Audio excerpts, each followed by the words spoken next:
Hey, Andrew.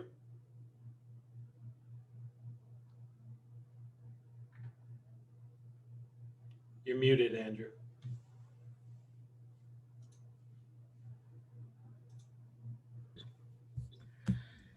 How are you? There you go. Okay, it's been a long, long day. Oh, yeah. Yeah. What I thought we'd do, Derek, is with the one-page plan, Mhm. I want to do, I think it's really tough for people to do it alone. And what if what if we announce that we're going to do a challenge and basically break the plan apart. And for Okay. 5, and I'll do it alone. You don't have to do it. But for 5 days, and it may be, I'll try to video it. If not, I'll have to do it live and come on and work with people so that they can do their plan. Okay, whatever you want to do. Let's go over it one more time again tonight. Just breeze through it, and then you can present that, and then we'll do open mic. Okay, let Sound me good? just hold on a second. Let me just grab my. Yeah, I've got to get Facebook going, so give me a couple minutes here. Okay, yeah. So let's see. More. Hey, Kelly. Hey, Magina. Live on Facebook. Wonder if Facebook's going to cooperate tonight, Andrew. My computers, I have an old Mac. I have my Surface that I'm working on now, and I have a whatchamacallit, an iPad. Yeah. They all are out. I mean, this is, literally, the old. Geez, what the hell's happening here? This is terrible. Hang in there, everybody. We'll be with you in a second.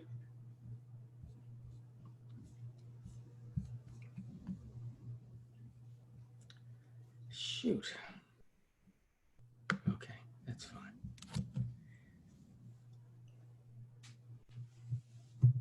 There's that one. Hang up on this. This. And let's go live. Go live anyway. I have so much to do in the next week or two. It's ridiculous. Me too. This move, yeah. Throw moving on top of it, Andrew. Oh, goodness. Life is fun. Here we come. Let's refresh this. And we are live on Facebook. Cool. My sound is off. Good.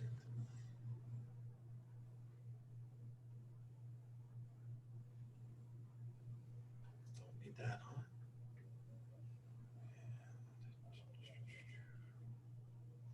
There we go. Now I'm back. Wow. My hair is getting absolutely ridiculously long. It's time for a barracks haircut. Is that your speaker? It's a little wanky. Mine is? Maybe it's mine.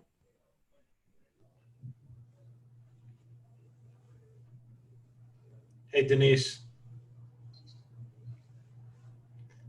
Let me hang up on some of these programs, get some more bandwidth going.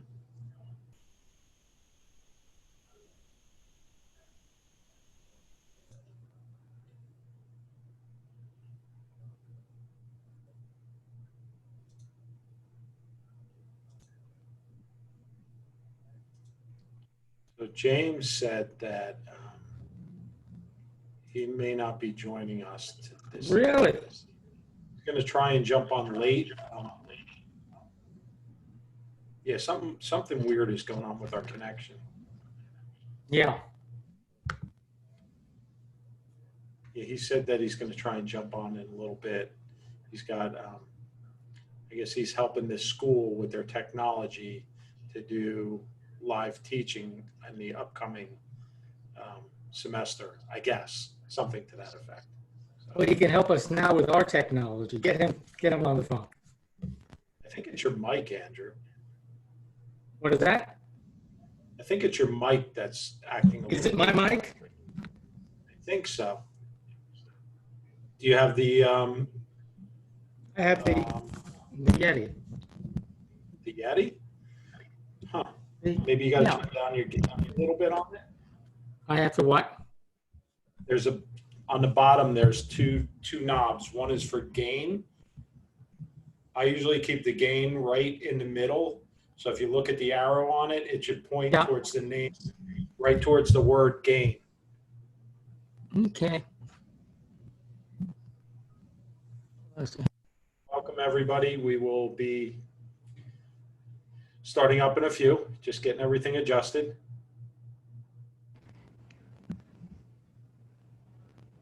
Welcome Facebook Live, folks. Let's go in here and take a look. What we have going in here. Starting up in a few, just getting everything adjusted. It's your mic. Now what's that, Andrew? It's your mic. Now you sound better. Now you sound better. Yeah, yours is a little staticky. I don't know what's going on, but we'll make it work. We'll make it through. Hey, everybody. Got a whole bunch of people. Yeah, it is a bit glitchy, Randy. I'm not sure if it's the connection on Facebook, not sure what's going on, but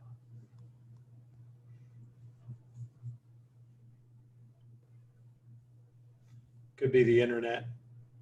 I did pay the bill, I promise.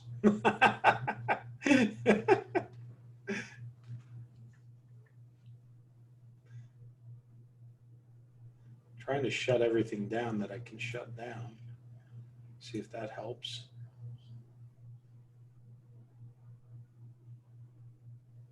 Okay. Yeah, I'm always the one who gets the blame for the lousy tech. But I do admit I've had a tough tech weekend. I'm telling you. Maybe that'll help. I just shut down Chrome, so we'll see. How are you guys? Miss our last. Hey, Lara. Good to see you. And we've got 10 people over in the Facebook Live group also. So welcome, everybody.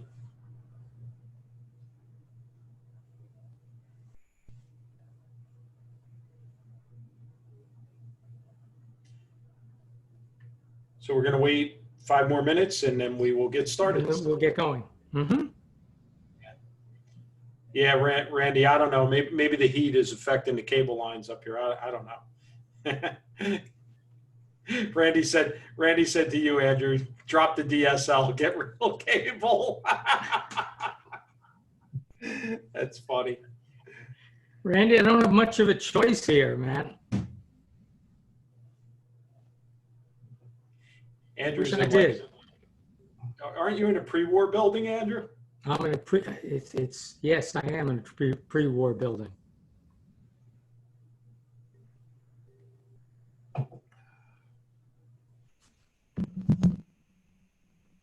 One provider.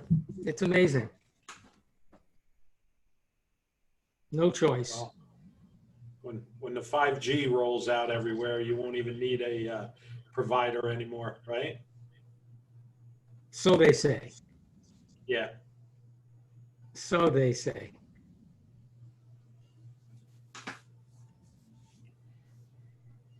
I'm moving, the new place we're moving into has what is it? 1,000 gigabytes internet. It's super fast, like incredibly fast. I'm on 300 now, but the new one's got 1,000.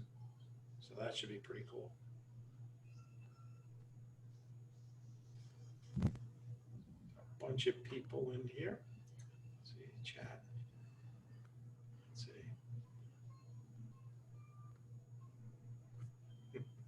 Kelly said maybe I should just clean up around the ears. Oh, thank you. I'm not a fan of long hair. You know me. If you see me normally, I normally have like the marine cut still.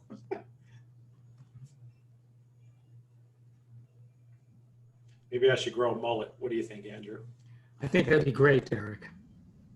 Don't even make me. You know me. I'd do it just as a joke.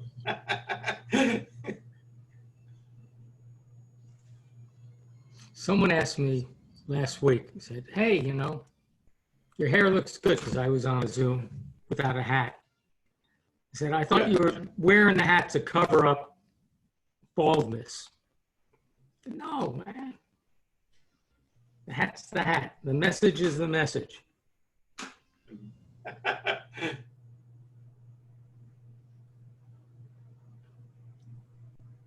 So I'm almost back to my old days when I wish I had that picture of me sporting the mullet back in the day with Z Cavaricci pants on and a tuxedo shirt.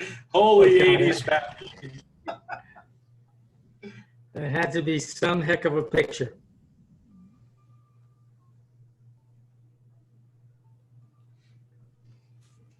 All right, so we are going to get started in 6 minutes. Everybody hang in there. If you have any questions while we're waiting to get started, for sure, type them up in chat. Welcome everybody on Facebook Live. Same thing. Any questions? I hope everybody downloaded their one-page business plan prior to this so you can follow along. If you haven't, if you go into the Facebook group, Salon Owner Mastermind, it was posted today, so you'll see it in there.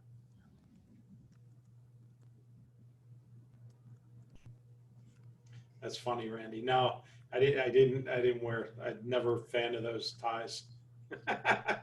He said the thin leather tie too.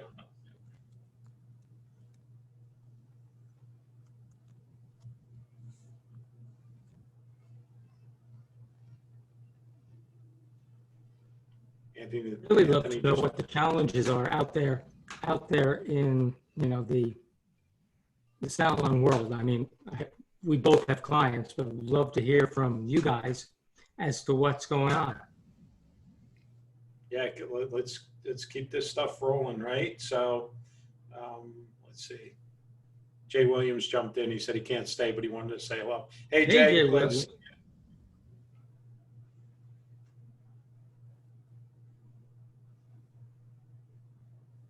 Bought your book, Jay.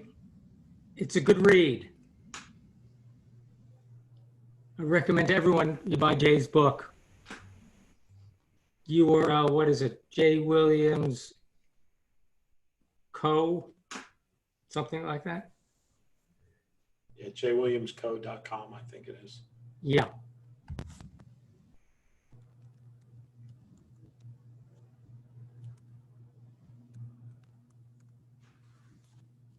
Hold on a sec. Yep. Andrew went wandering in the desert. in the desert. I disappeared. Jeez, it's terrible. Did disappear. Good book. Jay Williams. Maybe I'll take this screen thing off. Yeah, I took mine off for tonight. Yeah, let me see if I can.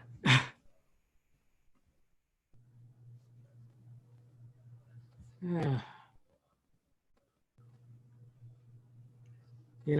Knowing me and the tech, I'll probably disappear.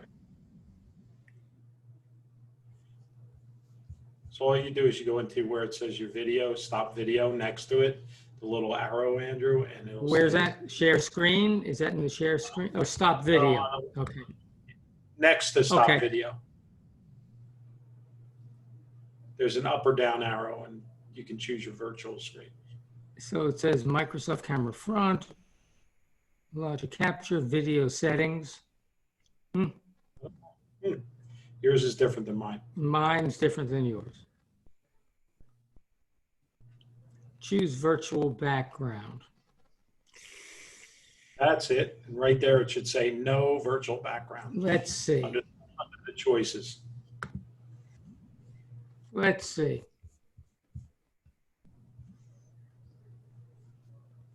You're still wandering around. I'm still wandering around.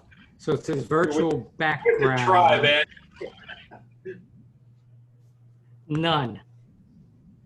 Yay. Here you go. Beautiful. That The lighting, well-decorated, the lighting, office that your wife did. Everything's got to be the in its lighting, exact. I definitely got to do something with the lighting, but It's good. voila. No, it's good. It's good. It's all good. I can't wait to be in the new office in a couple of weeks. Oh, it's going to be so nice. Bet you didn't know Derek is sitting on a bar stool, folks. Yes, I am actually at my bar. There's the TV right there behind me. In front of me is the bar with the computer sitting on it.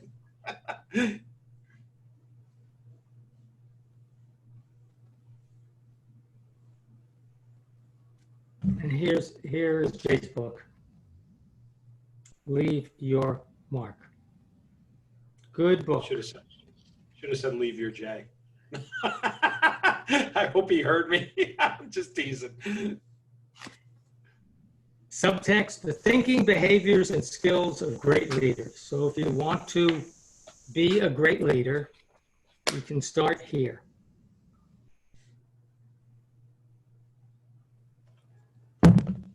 Steve Gomez just jumped on Facebook Live. Hey, Steve. Hey, Laura. Steve.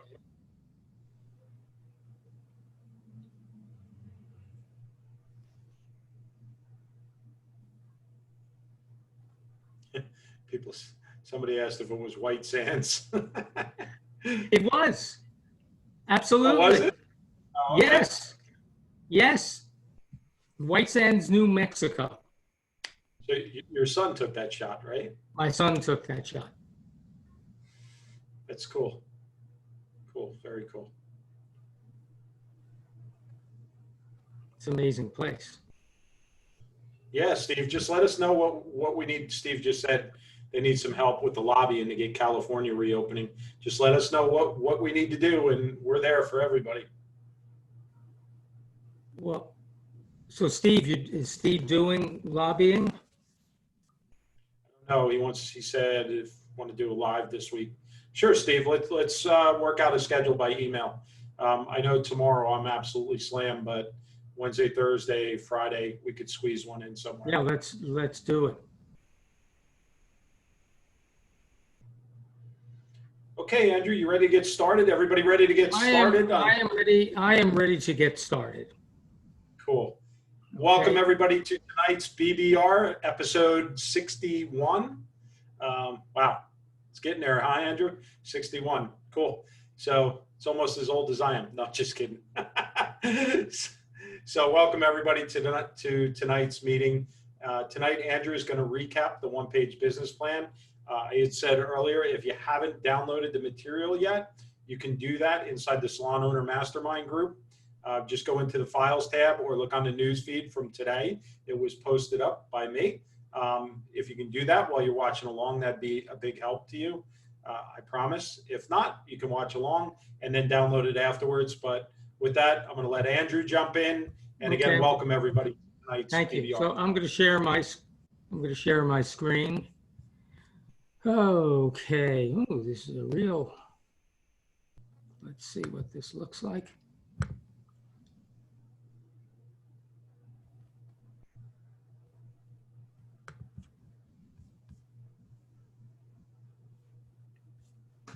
Eric, these are technical difficulties.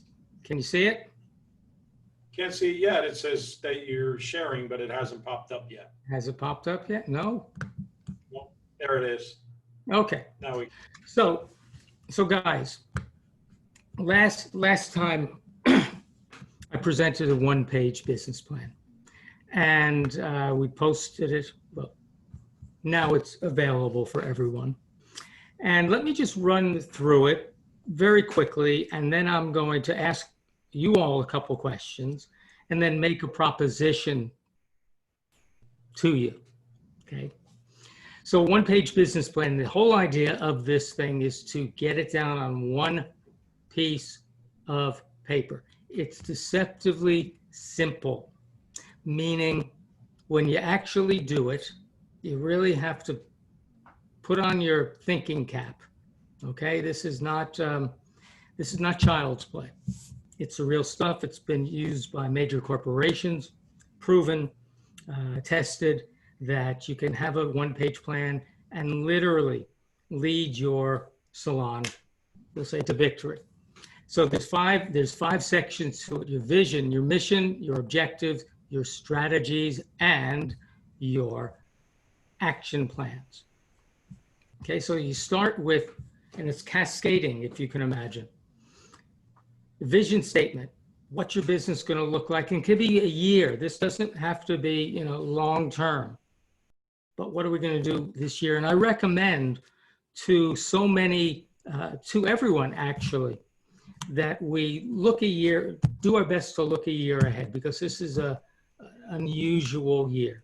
And we're navigating through tough waters. We don't have to talk anymore about that. So to speculate what was 3 or 5 years out, when we're just getting kind of familiarizing ourselves with the, what is it called? The new normal? I don't know what it's called. You just used the drinking word, Andrew. There you go. With a different landscape. And we're having so many changes all the time. So a year should be a very good time frame. Mission statement. Now, a mission statement is, that's not for the year. That's just your mission statement. Okay, we're not changing that. Vision statement could change a little bit. Mission statement, no. And the objectives. So the mission statement, just go back to it. Why does a business exist? Why are you doing this? Okay, from the point of view of the customer. What do your customers want from you? How do you describe that business in 6 words or less? Tough to distill it down, okay? Not so easy. And that's the reason I'm going to make you the offer, okay? Objectives. Andrew, if I can jump back quickly? Yeah, please. If you don't mind, I'm going to ask questions as you go. So yes. In my mind, the way I operate, the first thing, the 1, 3, 5 year, right? Mm-hmm. I'm going to probably use it for a 1-year plan. Then I'm probably going to use this on a monthly basis for 1-month plans to meet that 1-year plan, especially with everything that's going on. Is that logical, or what's your opinion on that? Yes, there's certain parts of this we can break it down. Yes, on the objective side, right? You want to map out, and you can do it by month. Here's our 1-year objective, and let's track it by the month. Yeah. These are, if you're asking, the objectives we'll call the key indicators are things we have to be tracking. Okay, whatever is important to you. I've put these down: sales, profit, okay, gross profit, but this could be, we could change these up. Number of clients, average ticket. You could have retail as a percentage of service. Whatever, these are not carved in stone, okay? And you can have 5 to 9 of them. What's important to you? But these are markers. And yes, I would be tracking this monthly for sure, if that's the question, Derek. Yeah, what I was getting at is I think this is basically a living document, right? It moves as we move, and our objectives change as we go forward month to month. Yes, it is a living document. The mission statement is let's say your constitution, not so much a living document. No, I understand what you're saying. Some of these things are move as you go. Others are your ultimate goals, and they're written in stone. Right. Now, so we have objectives, and they're measurable results, okay? What do you have to achieve to be successful? And we're defining what success is up here. Mm-hmm. Okay? Then we have we have our strategies. So in order to achieve the objectives, and in order to hit our vision statement, okay, we want to create, or I say, define how the business will be built and managed. 5 to 8 things we have to do well over time to be successful.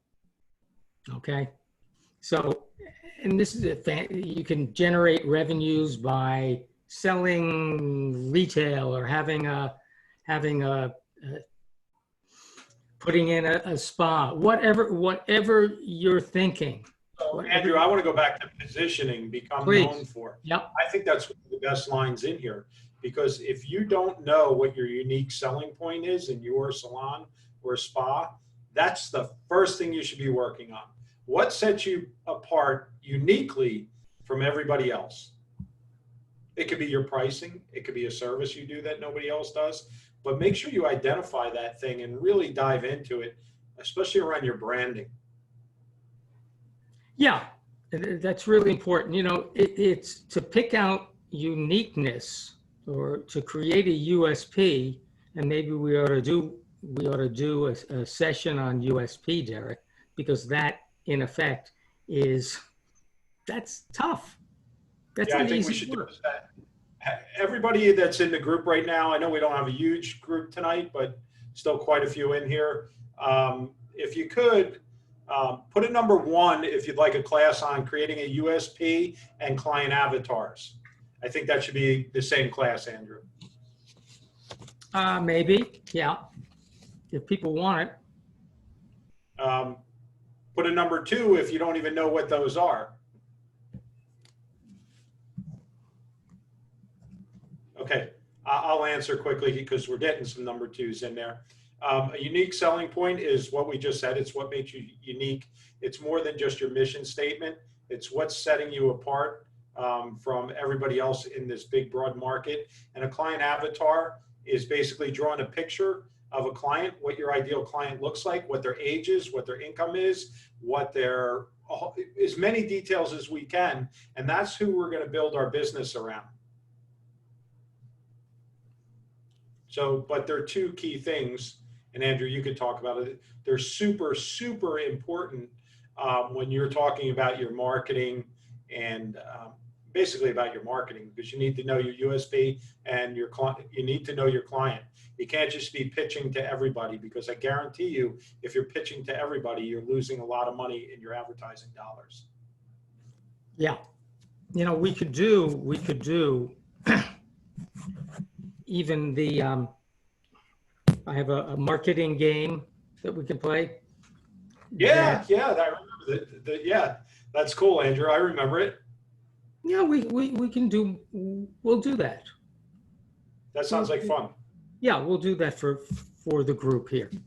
And through that, you can build your USP. Mm-hmm. That's great. And then, sorry, I sidetracked. What is that? I said, sorry, I sidetracked. No, you didn't sidetrack. That's okay, because it all comes down to really focusing on your business, what makes it unique, how you're going to broadcast your uniqueness. Salon Ninja certainly helps with that.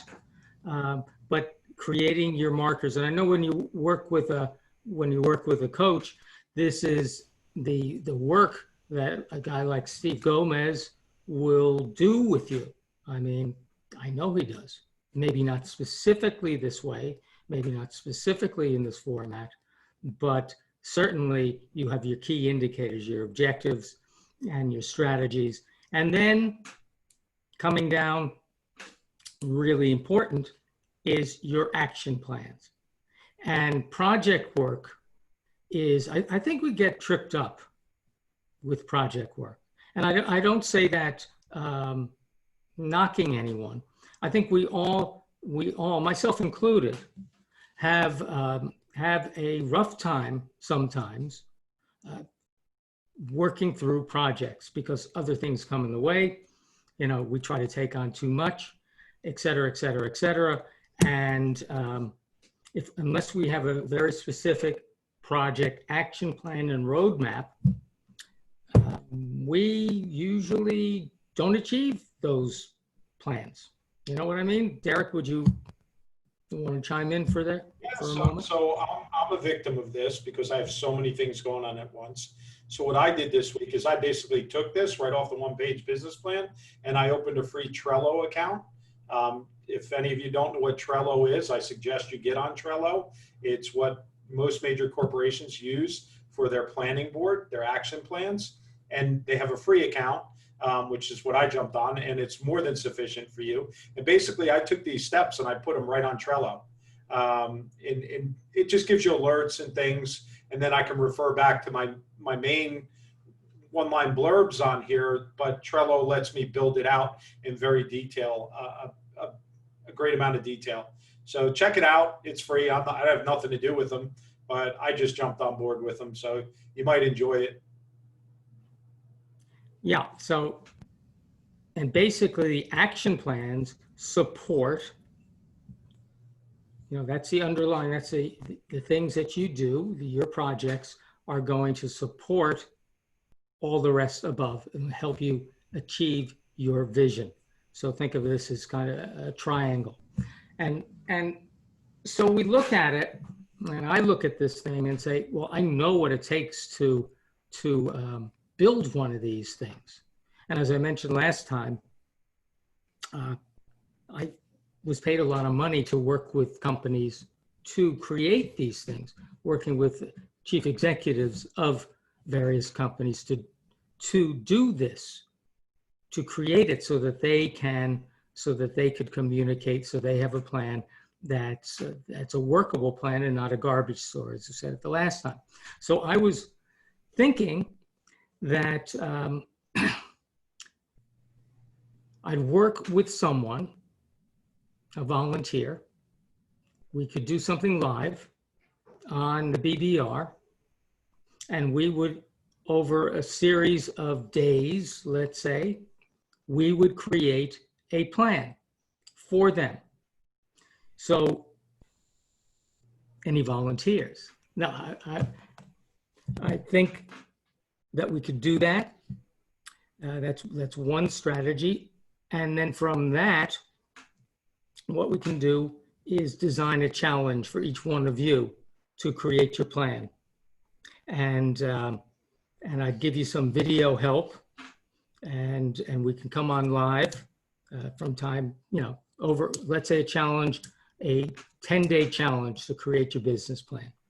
And at the end of that plan, at the end of the 10-day period, you'd end up with a plan. So let me know if you're, by Derek, what do we use, 1 and 2? Yeah, so if you're interested, post up a 1. If you'd love to volunteer and work with Andrew and develop your plans over the next 5 to 10 days, whatever it is, whatever period you guys work out. And then we're just going to be, what we would ask is that we can show the videos live on BBR and inside our. Well, we could do the video. We could build a plan live. They come on. Yeah.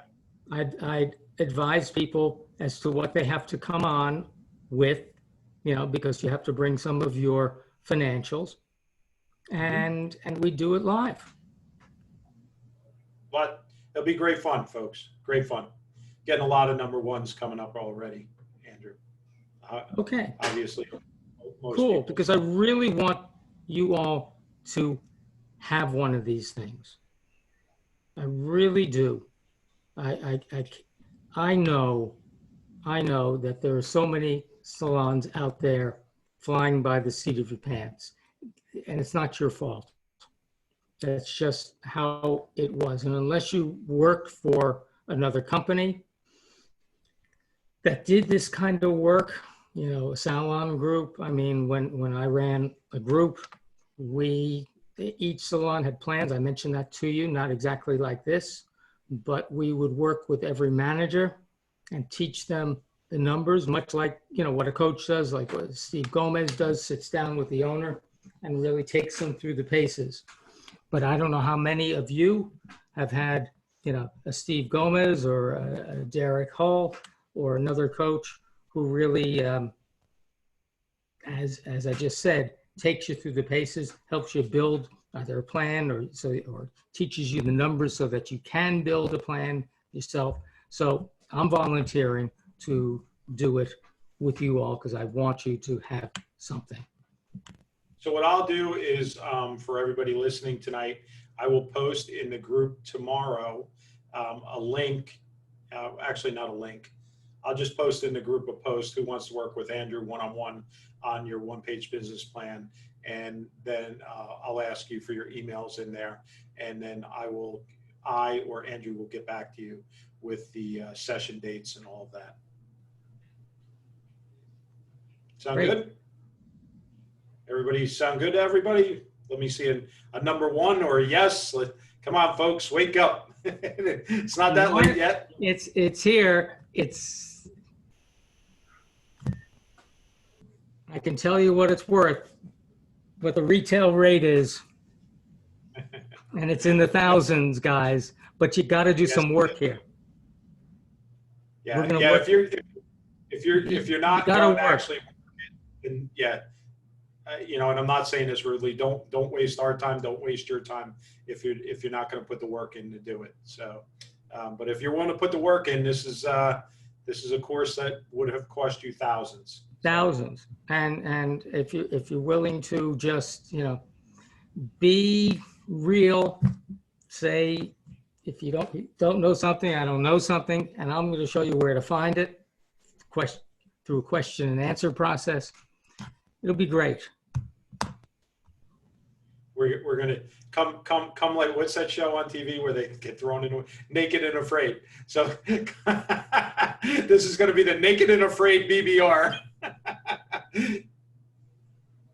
So no, all joking aside, come willing to do the work, but you're going to have to show a certain amount of vulnerability, obviously, to your numbers and to who you are. Yeah, I mean, absolutely. We're going to have to know where your sales are, where your profits are, your clients, what your average ticket is, what your costs are, okay?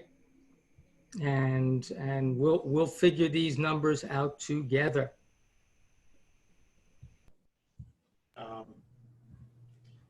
D, you can follow up with Andrew. I'll be posting. He'll be in touch with everybody. Yep.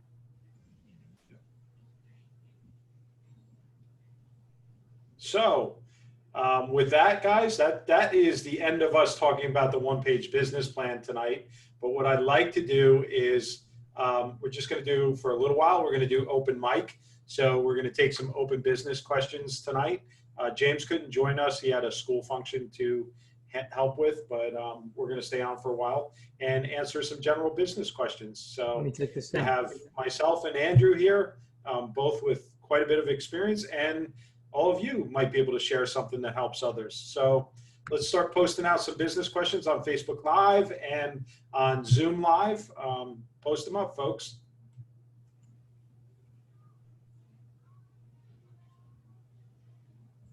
Can we pull people on? Kelly, I'd love to, but I have no numbers to work with yet, but I'm really interested to see it in action. Great, Kelly. So just show up. You'll see how it's done. I'll bring the group on live, Andrew. Great. I can't bring the Facebook on, but I can bring the Zoom attendees in. Okay. So I'm going to bring everybody in.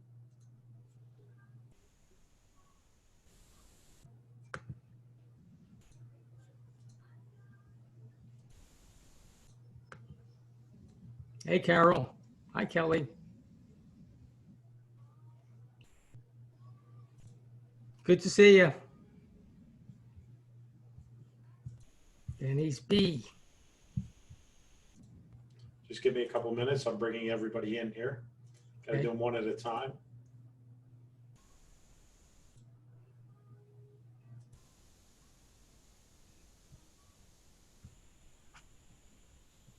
And everybody there on Facebook Live, make sure you post up your questions. Hey, Jim.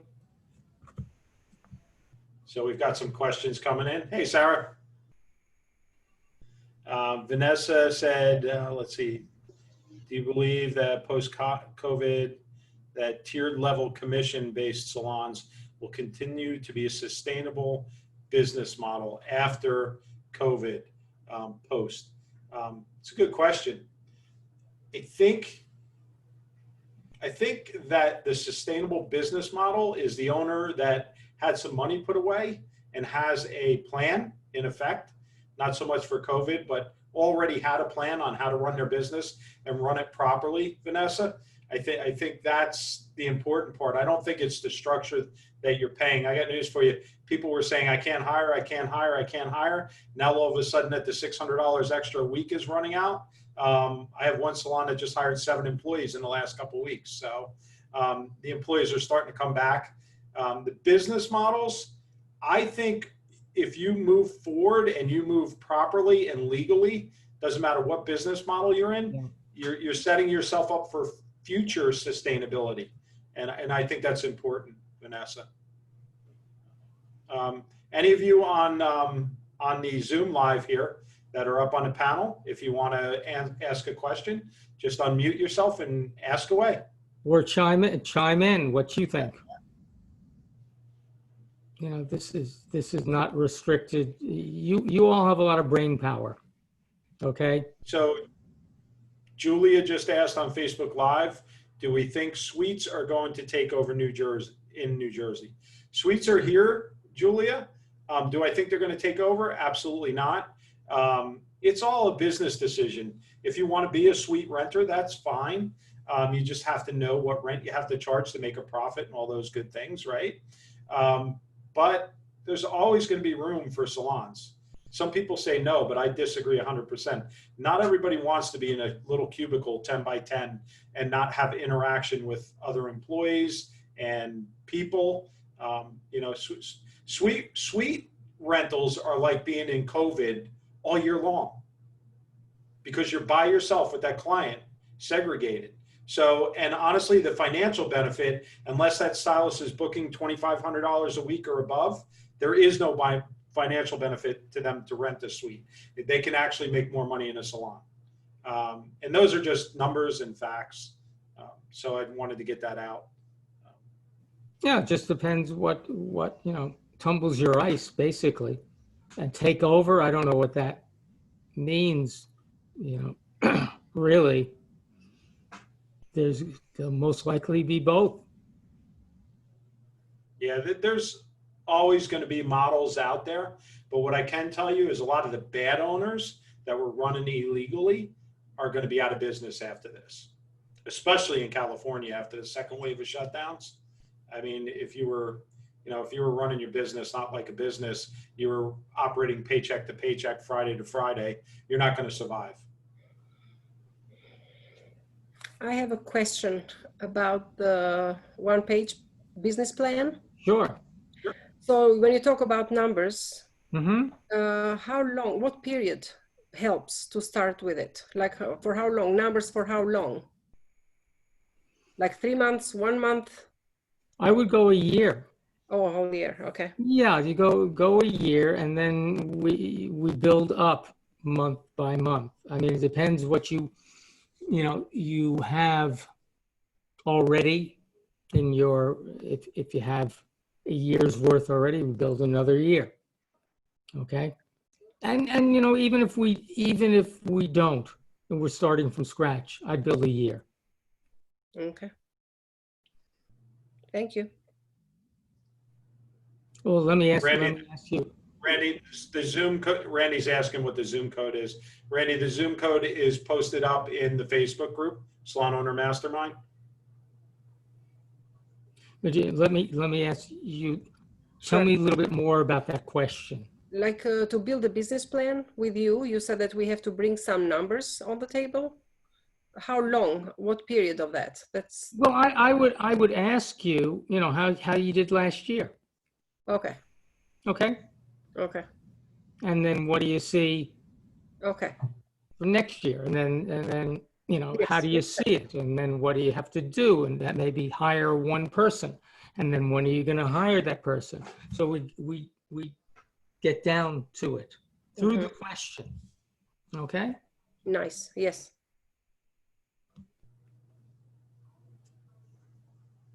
Yeah, Julia just said, can we find a copy of the one-page business plan so we can get ahead prior to doing anything? Yes, Julia, it is posted in the Salon Owner Mastermind group.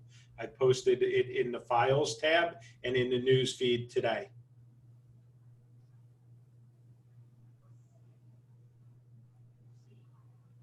Let's see, I'm just looking through some of these questions. Bear with me, everybody. Let's see, Facebook. Michaeline said after losing 13 designers to suites, I'm not sure it's going away. I don't think suites are ever going away, Michaeline. It's just what I do see is stylists making a rotation now.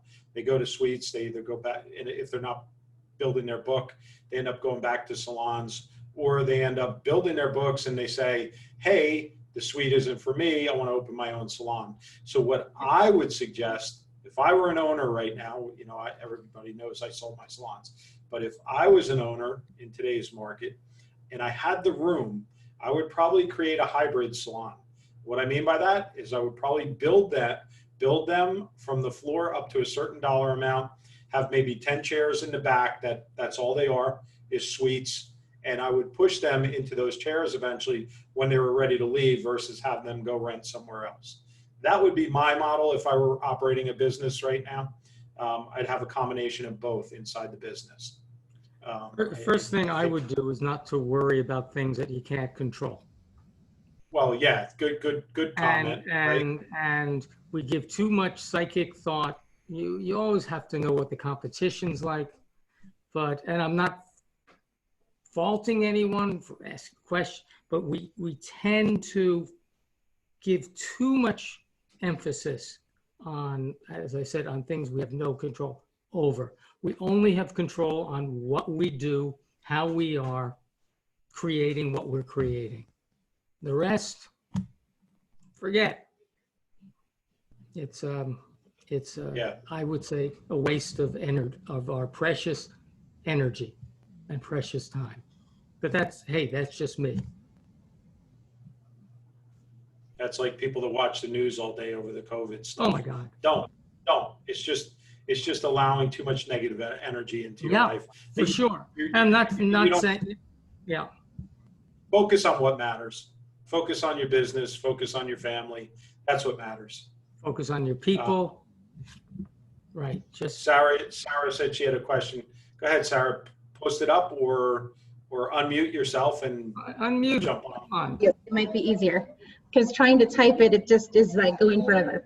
So here's my question. When it comes to money, I always take at the end of the month, every month, I take half the money, put half, like after everything's paid, half of what was profited, half goes in savings. The other half I put in another account to purchase equipment so I can save that to be able to make those purchases.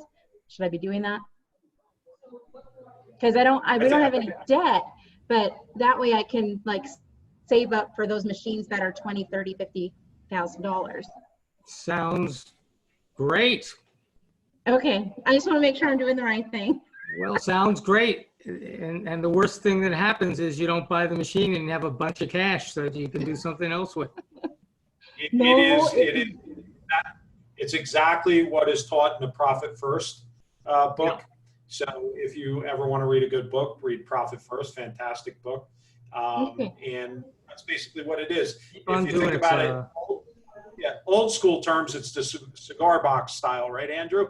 Where you said, you put cash in a cigar box, this column's for this, that column's for that, and blah, blah, blah. And that's how you used to do it. I think Profit First, anyone who teaches finance, on a small business or one-to-one will tell you to take a certain portion of your revenues and put it into a savings for, rainy day or whatever it is. That's so great. Okay. Yeah, I just wanted to make sure that I was on track with doing that because I heard something the other day and I was like, but this is what I do. So yeah, that was my question. Thank you. You're very welcome.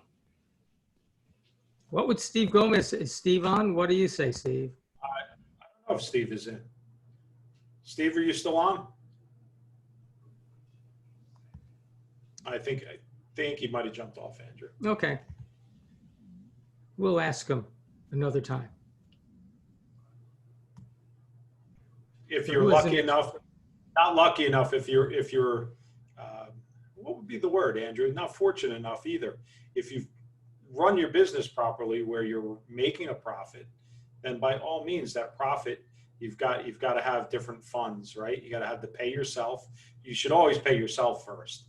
But after that, then you got to have all the rainy day funds, this for that, that type of thing. Well, it Profit first, sounds like, I'd say that is a person who is incredibly intentional as to very focused, and God bless.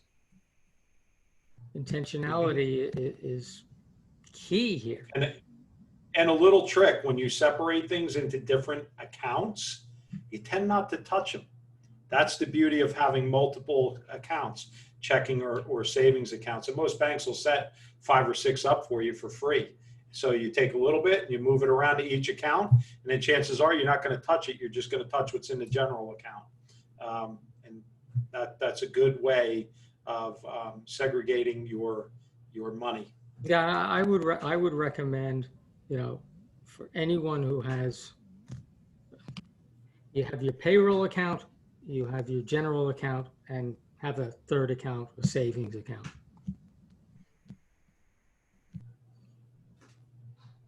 Definitely at the minimum 3, right? You have your payroll, your general, and then whatever. Yeah. Yeah. But, I used to use one for products. I used to use one for payroll, one for the general account, and then I had another one for my stuff. So 4 accounts, but it's a good idea to do those things. And it's a fun exercise too, because you'd be surprised what you're actually making when you put it into the right places and you see where it's coming from and what it's being used for.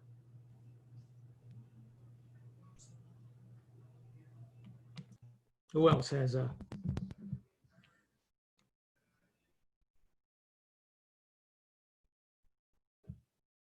What do you? Any other questions? Okay, guys, post out your questions. Great stuff going on. Dawn Marie said retail account. Absolutely, Dawn Marie. I used to have one for retail and one for back bar or general salon, your color, your back bar, your stuff like that. So, most banks these days will open up as many accounts as you ask. Oh, they love it. They love it. Yeah, they absolutely do. They absolutely do.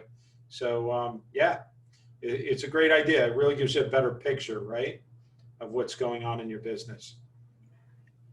So, guys or girls, unmute yourself if you have a question in here in Zoom. I have a question for Randy, for hold you. on, I'm going to bring 2 more in, Andrew. Okay, Randy. great. Hey, Randy. Hey, Lori. I just promoted you up to panelist.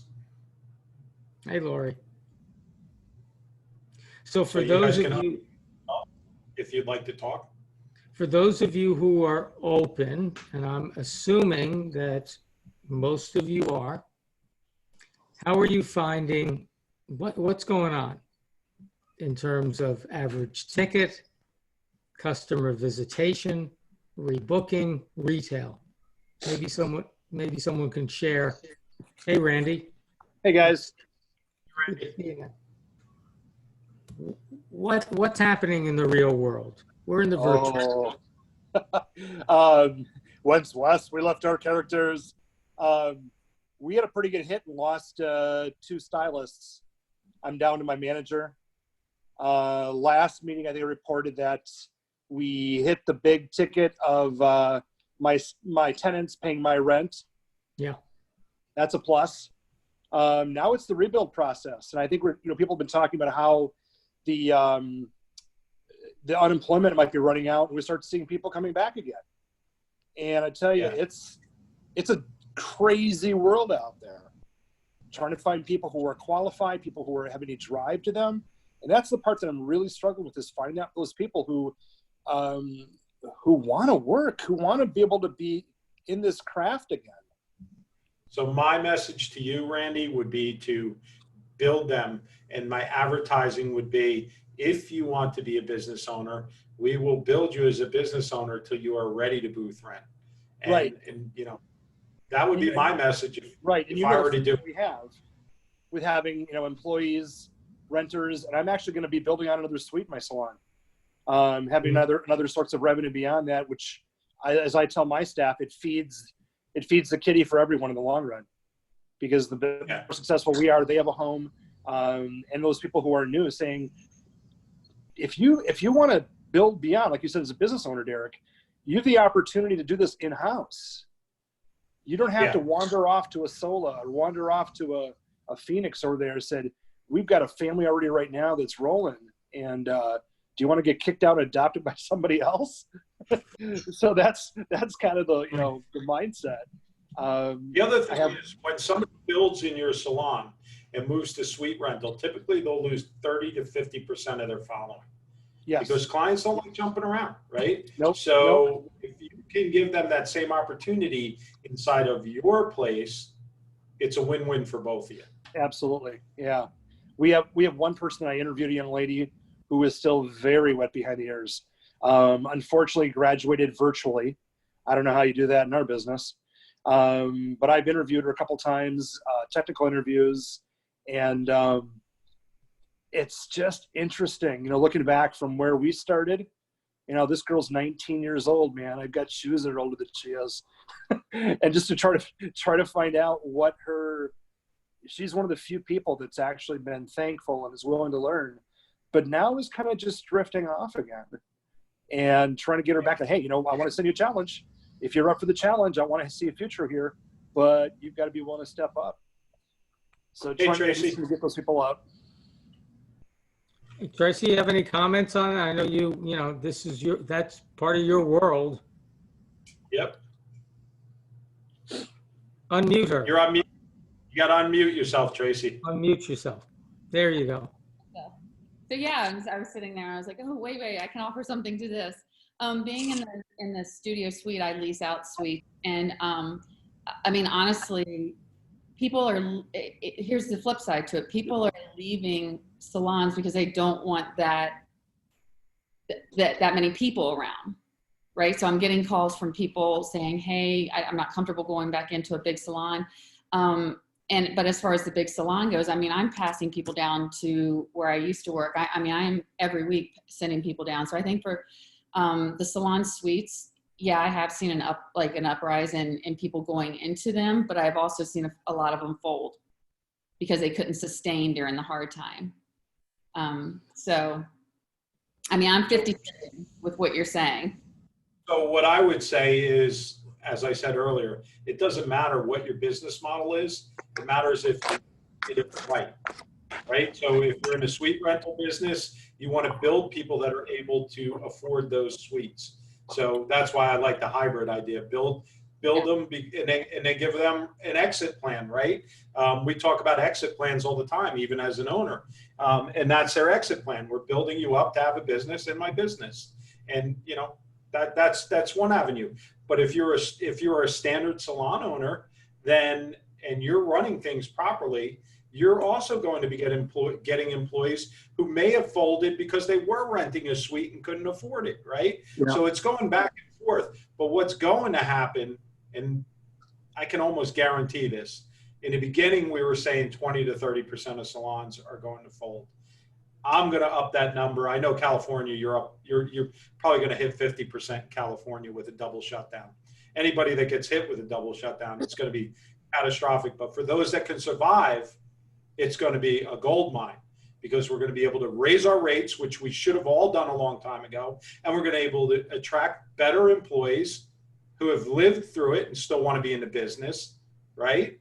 And those are important things. I think as the whole name of our group is the Beauty Business Reset. And I think the business is going through a reset right now. I find one of the hardest things to do right now, you know, Derek, I haven't moved my assistant that I'm working with. I haven't moved her onto the floor because even though I have 3 chairs in my studio, I can't have that many people because the trust factor. And then what do I do? This goes into the new hires. What do you do about the new hires? Because you have to have that element of trust with them, whether it's in your salon or so I think that that's a struggle that I'm seeing, not only myself, but other salon owners having, is being able to trust the people that they're bringing into their salon. Because if you're hiring these young people, are they out at parties on the weekend? Are they, because one good party for them is 2 weeks of hell for us. Trust in terms of, I got you. Their behavior outside the salon. What's their lifestyle? And so, I had people calling me left and right to come and interview, but I'm just like, I'm looking at their social media and I'm seeing that they're out partying, and it scares the bejesus out of me. How many quick question to the group. How many of you have had to shut down because one of your employees tested positive and you had to shut down for 2 weeks? I know I coach, I think I'm coaching about 50 clients right now. Out of the 50, I know 3 already had to do a shutdown to clean their places and put all the employees on a 2-week, 14-day watch, right? Oh. So, so that's, that's what, almost 10%, right? Yeah, no, Yeah, I don't know. Not quite, but it's enough. 6%. It's enough. But thank God they had plans, and they had already pre-planned for that to happen. But regardless, 2 weeks without income, right? That's a big shot in the arm. It's also a huge change out with having your staff rebooking those clients and overlapping the ones who were already stacked up as it is. Yeah, it's a nightmare. And then you got to notify your clients. And if you have double shifts, then you're golden, right? Because if you have a double shift, you can get somebody in to sanitize that same day, the whole salon. And the second shift can pull in for the extra overload of clients. Of course, they'll be killing themselves for that 2 weeks, but that's why we recommended, a month or 2 ago, that you do split shifts if you have the employees to do it. Yeah, I get it's a real concern, Tracy. I mean, I'm just a small, I can't imagine being a larger salon, but that's my struggle. I've got plenty of people that want jobs. I mean, anybody in Northern Virginia, I'll send you people. They're plentiful. We've had a lot. Can they transfer to Wisconsin? We've had a lot. A little reciprocity. So, but So there's a lot of out there looking for work, especially, come, like I said, what do we got, 4 or 5 more days in the month here? That's when the $600 extra runs out. And when that $600 extra runs out, let me tell you, there's going to be a big influx of people looking for jobs. Because the government incentivized hairstylists sitting at home. It's clear they know it too. We knew it. We knew it was going to happen, and they discovered that it happened. So, yeah, but the gravy train is over. So now is the time. If I were in a salon right now and I needed employees, that would be my big marketing push. And the marketing push would say, hey, we know your unemployment's running out, but if you're looking for a long-term home that's safe, remember, always use the safe words, right? Do that in your marketing. What's your safe word? It's not the new normal. That's the drinking word. No. Actually, I was joking about that too, about hiring people with this long shutdown of people. I said, the first thing I want to do is ask them, like, what's their favorite thing on Netflix? And if they can name more than 3 series that they've watched and binged, and then I ask them, well, out of curiosity, what have you done to further education while you've been off? Thanks for stopping. Yeah. If they say the BBR, you go, you're hired. Well, that's fine. Then that's fine, Derek. Yeah. So it's all good. If you're not live, then post up your questions. Facebook, obviously, you guys can post up your questions, and please post them up now. If you have any regarding any business questions, anything, we're here to help out.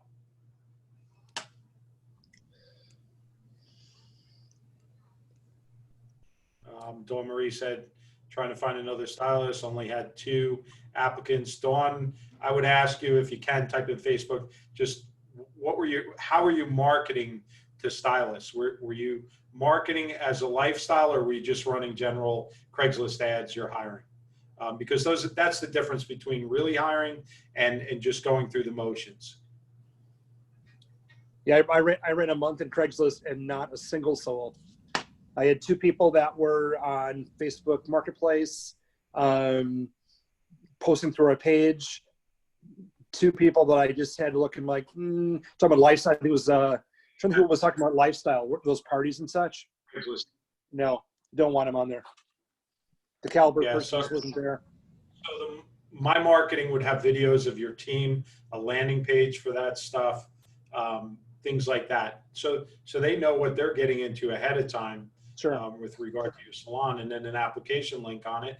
And I'd be posting it everywhere. It'd be on social media, Craigslist, Indeed, you name it, it'd be everywhere. But make it a lifestyle for them, because they got into this not to cut hair. They got into it because they thought it was a cool lifestyle, right? Because it is. Most of them. That's it. And so understand that that's the way you have to market to them. They want to be the next Vidal, and most of them already think they are because of the schools and the way the schools teach. So, make all those flashy things, hey, you want to drive the BMW. Hey, you want to have this flashy lifestyle. You know what? We may know as owners that might not necessarily be the fact, but yeah, I know that's exactly what I'm saying, Randy. But keep it quiet, because that's what they see with their rose-colored glasses.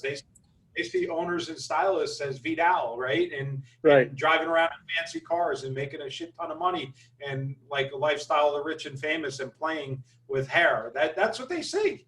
I get to play all day long. I tell my staff and my clients, I'm like, are you kidding me? This is a job? Right? That's how it should be, man. So, Yeah, especially as an owner, because we know the job never shuts down. so I took 3 days off this whole year.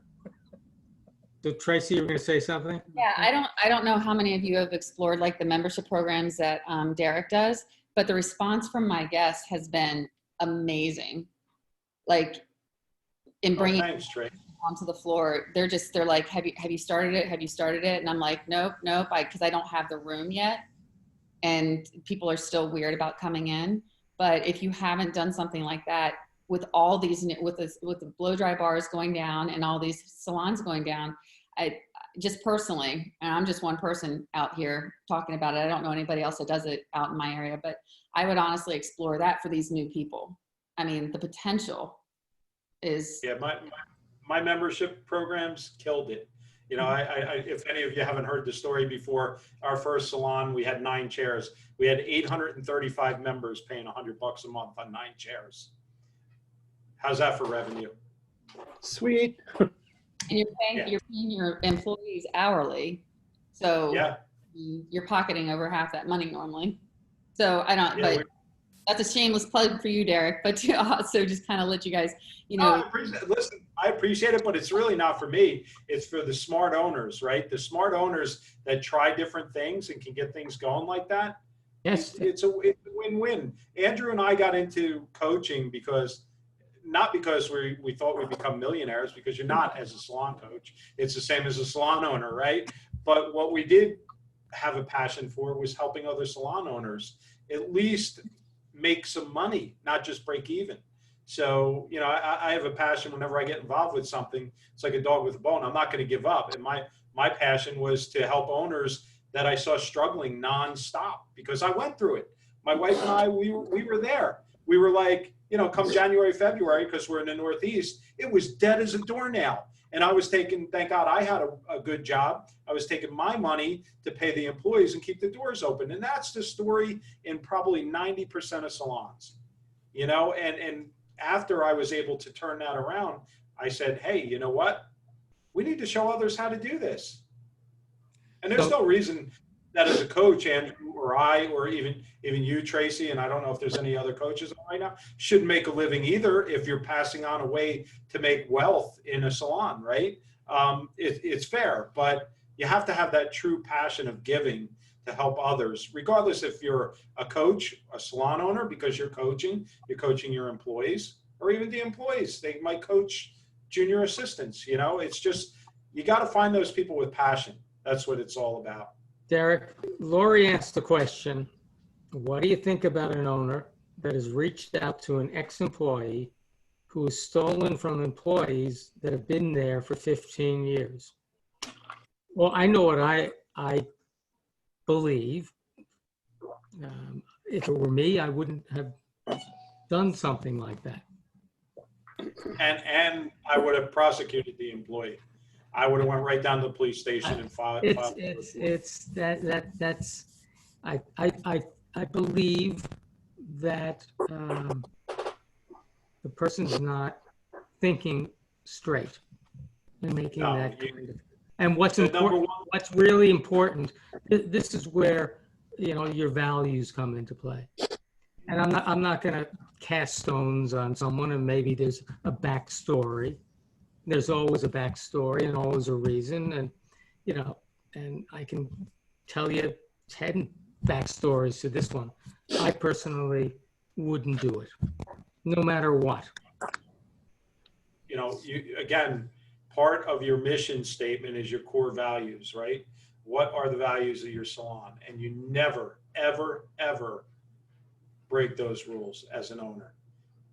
You just can't. They're not even flexible, period.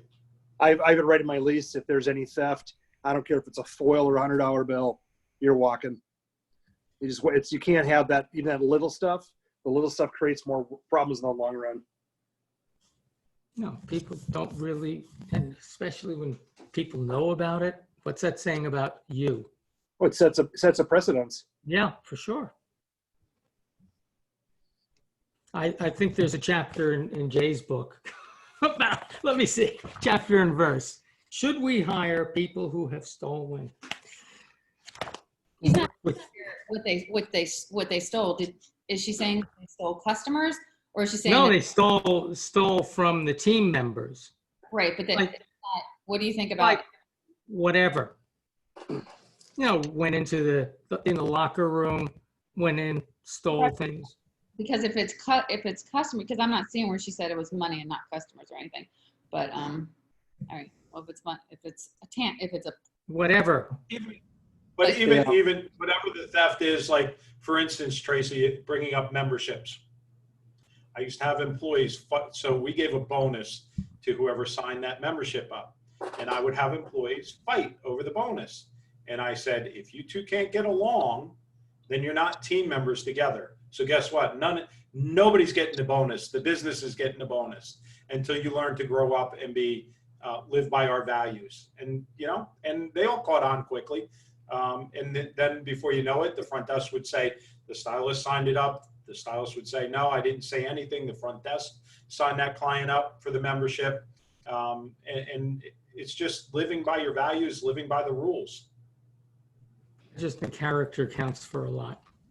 No, I was just questioning whether or not she's considering Yeah, no, I think you're right. Was it customers she was talking about, or? No, I think that's a very good. I didn't even think about that. Yeah, Suzanne just posted up. What about stylists doing clients at home? Well, I'll speak specifically for New Jersey, Suzanne, because I know you're in New Jersey and so am I. And Andrew's close enough that he can throw a stone, but I can say this, that in New Jersey, it's illegal. And if one of my stylists is doing it, I'm going to have a stern talk with them the first time. And the second time, they're not going to have a job. It's that simple.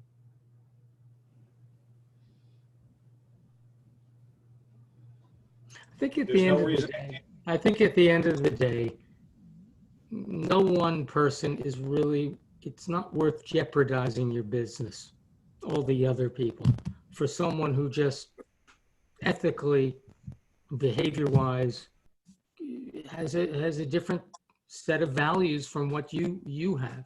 It's not worth it. Yeah, so and again, it gets back to what we said earlier, all your values and the way you run your business. One thing I will say is that many owners hang on to employees too long. Okay, and what I mean by that is they just, regardless, they know in their mind or their gut that they should unload the employee, but they're worried about finances or worried about this or worried about that. We'll tell you that it's usually very short-lived if you have to get rid of that employee, right? And even though you're thinking that you might have to hang on to that employee, I'll bet you if you do the finances, it's a very, very minimal loss at best to you as a business owner. You know, when you had me on your show, I talked a lot about creating business people out of your stylists, and this is the perfect time to bring these new stylists in and to create that business person out of them. You know, bringing them in and saying, here, you're not just going to be a hairstylist. You are going to be a business person. You're going to learn numbers. You're going to learn, you know, and that, because that's one thing that I've always said is like missing in salons, teaching the business side of it. So, and with me, that I've bred loyalty for many, many, many years with a few different salons. So, Yeah, I think I said 3 or 4 BBRs ago, I said, I wish that schools taught this, or if somebody started up a group, aside from Salon Owner Mastermind, for people that aren't owners yet that teach simple business schools.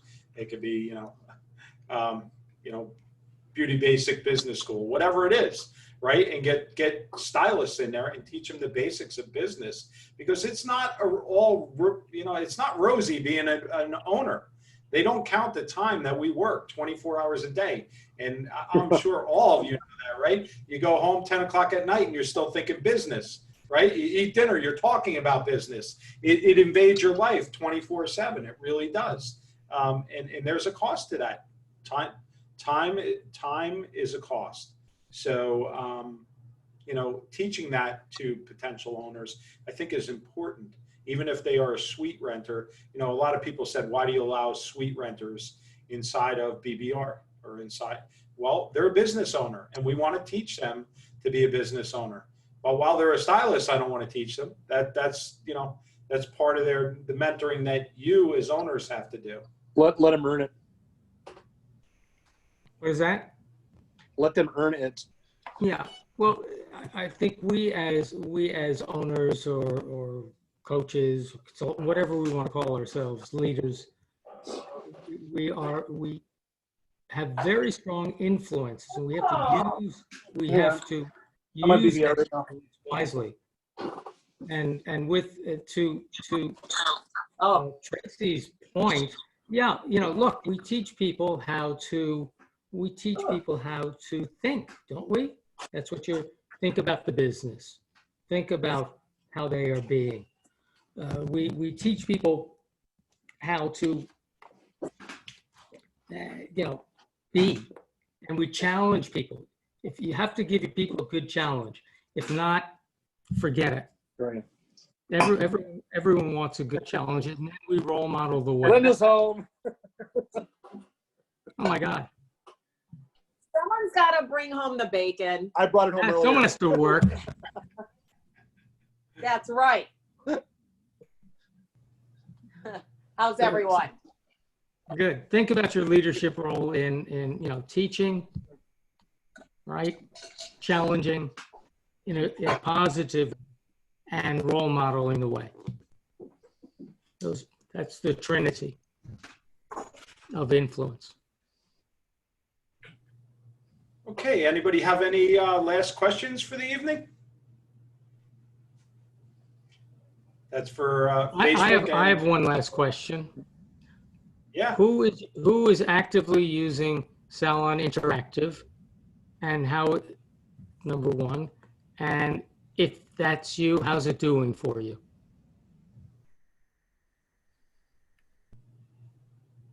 I personally haven't been active on my account. Okay. However, my individual sales are going up. Like I'm pushing my Wilson and my Olaplex. Like my sales are up tremendously. Good.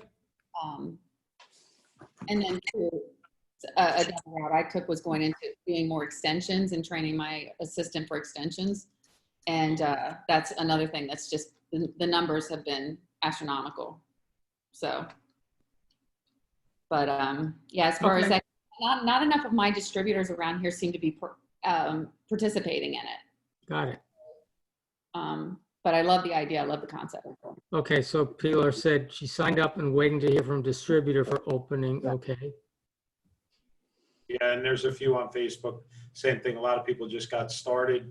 No, it's awesome. Hey, listen, Philip and Mary Wilson are friends. They've been on here numerous times. Their product is available all over nationwide. So great boutique product line to carry. So by all means, check their stuff out on Salon Interactive. And if your distributor in your area is involved with Salon Interactive, then it's a win-win. Great stuff. Great company, good friends of ours. And no, we don't get paid to say this. No, not at all. But we I'm do just, get paid to say how many of you are using Salon Ninja and loving it.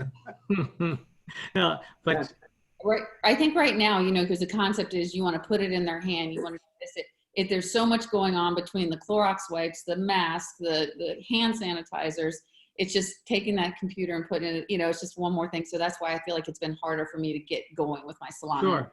Because there's so much going on around me all day long. Well, Pilar, you asked the distributor and they acted like they weren't interested. You know, you can call up, and again, I have no active participation with Philip and Mary, but you could bring their line in and use Salon Interactive, and I bet you sell a heck of a lot. The line sells, right, Tracy? Yeah, I mean, the good thing is that getting into it now kind of prepares us if I was to go down again. Mm-hmm. You know, because that is one way that the customers want to help support you. And Derek, you posted something yesterday, I think, about how your customers can help you. Yeah, I did. Yeah, it was pretty good. I mean, it was like one of those things that's now what I think we need to start. And like, I'm telling my customers what I need from them when this goes down again. I'm like, you know, so, and I've told them, I'm like, I need you to order online. I need you to, you know, and so I'm training them, I guess you could say, to be prepared for my departure. You said the key word, listen, and this goes COVID, pre-COVID, after COVID. You need to train your clients, right? You need to train them how to book online. You need to train them on how to buy retail. You need to train them on all the procedures in your salon. It's very important. And they are very trainable. They trust just about everything you tell them while they're sitting in your chair, right? You used to be able to touch their shoulder and say, hey, trust me, right? And create a personal bond. But now you can't even do that, right? You're in like the surgical outfit and trying to say that. But it's important to train them to use these tools to help you. And asking for help is always a good thing.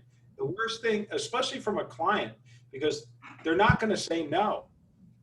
If they do, then they're probably not somebody that you want as a client long-term anyway.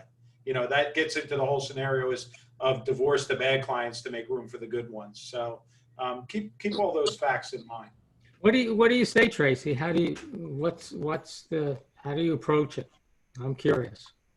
Well, I mean, I can kind of slapstick on the chair. You know, it's like, you know, when this goes down, sister's going to need some money. So, yeah, I need you, you know, there's things I'm going to need you to do. And, you know, and so, that's just kind of how I started. And then I say it was very, and I make up 1 million people that bought from me. You know, I'm like, it was so helpful that people went on and bought their products during this time. And, you know, I guess I'm positively speaking. I'm not lying. Some people did. But I just kind of tell them how great it worked, how much people have enjoyed it, because the ones who did loved it.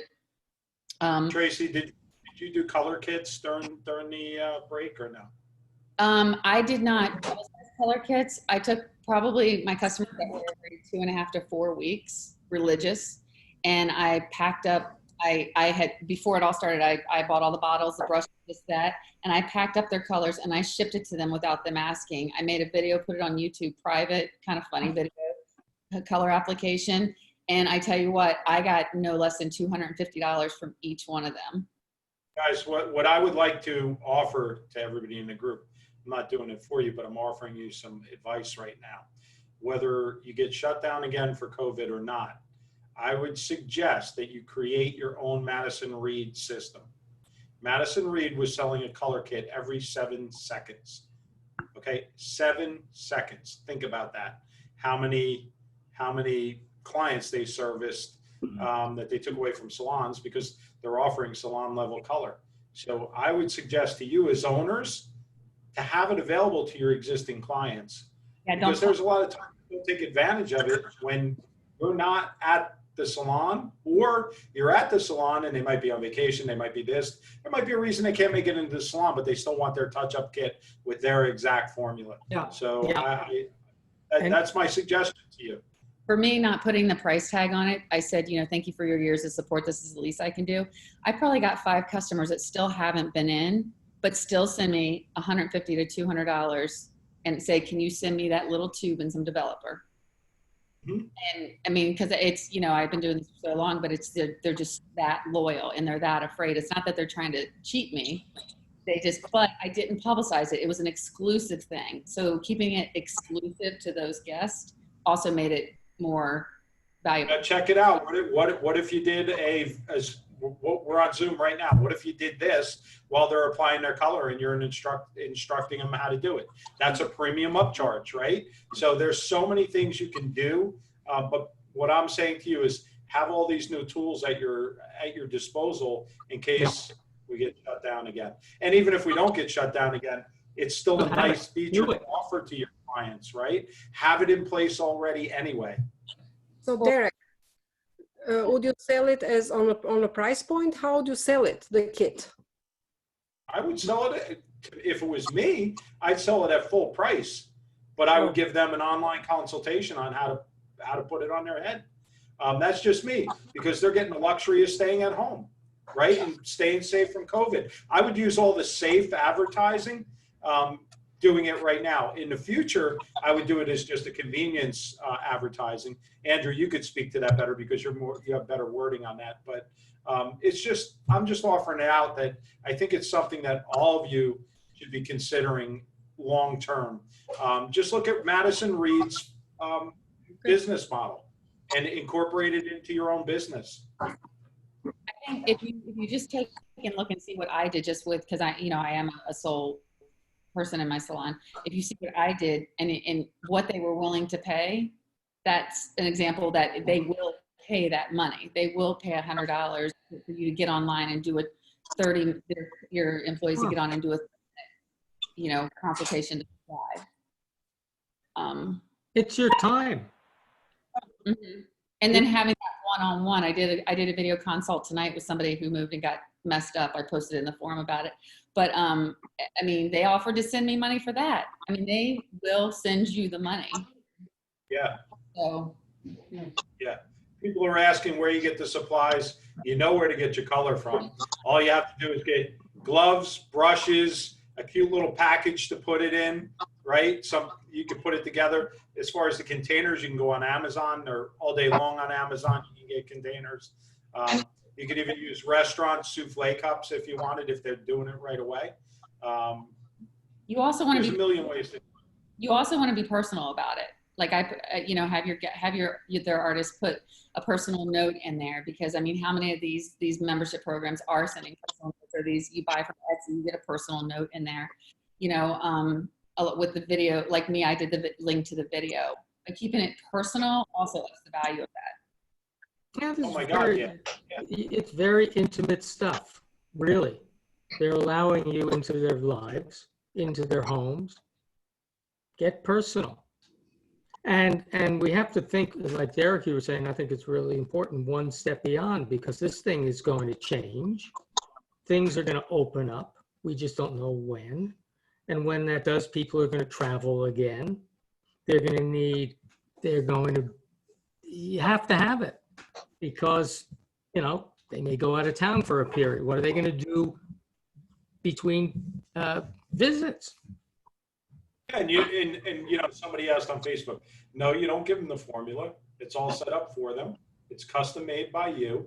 And you put all those nice personal touches in with the package. And what you're gaining more than anything, the client is still getting a service, but they're feeling that you're going above and beyond. Believe it or not, they think that is more personal than you actually doing their hair in the salon, because it is an above and beyond. Look, you can go do some, if you care to, I mean, the whole thing is not a new thing. Top colorists here, and you can go back into Vogue, some of the archives of Vogue, look up a colorist called Sharon Duran, Doran. Sharon herself booked $1 million+ okay? More, 1.2 to be precise. And she would make these little, because her clients would go away, she'd make these little color kits and she promoted them. Hey, it works. It works.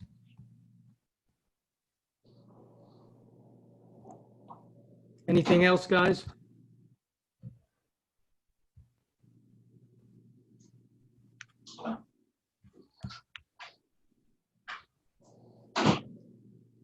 Eric, I can't hear you.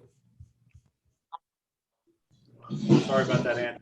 Muted. I didn't want the feedback. Yeah. So that's about it. So thanks everybody for your participation tonight. And we will see you next week on the BBR next Monday. And just keep in mind everything we said tonight. I will be posting in the Facebook group about the one-page business plan to work with Andrew. And everybody can get started in there with Andrew. Okay. Everybody have a great night and we'll see you next week. Thank you, guys. Peace out. Bye. Thanks, Peace. everybody. Good night. Night.